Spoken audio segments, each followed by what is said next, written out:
বাড়ির পিকনিক বলে কথা, বাড়ির পিকনিকে না নাচলে হয়? বাড়ির পিকনিকে তো আজকে আমি ফাটিয়ে নেচেছি, দারুণ মজা করেছি, দারুণ নেচেছি। আর এদিকে দাদা দিদি সবাই একসঙ্গে নেচেছি, খুব হুল্লোড় করেছি আজকে আমরা সবাই একসঙ্গে।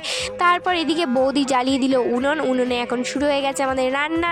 রান্নি আমাদের বসে গেছে আমার বড় মার। এদিকে সমস্ত কিছু কেটে টেটে এগিয়ে দিয়েছি বড় মার হাতের কাছে। বড় মা এখন আলুটা ভেজে নিচ্ছে মাংসে।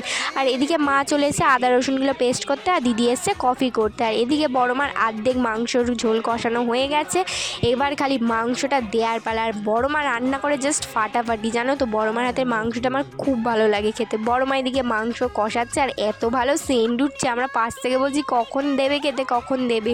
আর আজকের পিকনিকটা না আমাদের হুট করে ঠিক হয়েছে, আর হুট করে হচ্ছে আমাদের পিকনিকটা। আর সত্যি বলতে এত মজা করেছি, এত আনন্দ করছি কি বলবো। তো আমরা এখন খেতে বসে পড়েছি, স্যালাড, রুটি, মোয়া আর বড় মার হাতে স্পেশাল চিকেন কষা। তো আজকের ভিডিওটা এই পর্যন্তই, দেখা হচ্ছে নেক্সট ভিডিও, বাই।